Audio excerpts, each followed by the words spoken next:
Hi friends, আশা করি আপনারা সকলে ভালো আছেন। বিগত কয়েক বছর ধরে কলকাতা ফাটাফাট, কল্যাণ, মেনবাজার এই সমস্ত জনপ্রিয় খেলাগুলি খেলার জন্য একটি সর্বশ্রেষ্ঠ ও বিশ্বস্ত অ্যাপ হলো এফএফ বিরাট, যা আপনি খুব সহজে এই ভিডিওর কমেন্ট বক্সে পেয়ে যাবেন।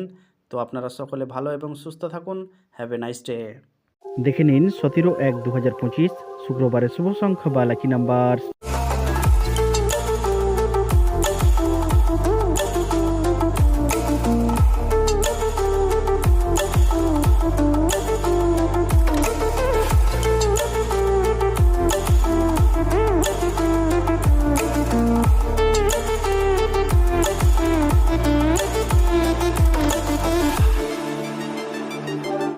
টাইপ 2 রোলিং ফার্স্ট বাই টু 8 বাজি। দেখুন 1 থেকে 8 বাজির জন্য দুটো ডিজিট বা দুটো সংখ্যা দিয়েছি, 4 এবং 9। আবারও বলছি 9 এবং 4। ওয়ান টাইম পাস, একবার পাস হলেই ছেড়ে দেবেন।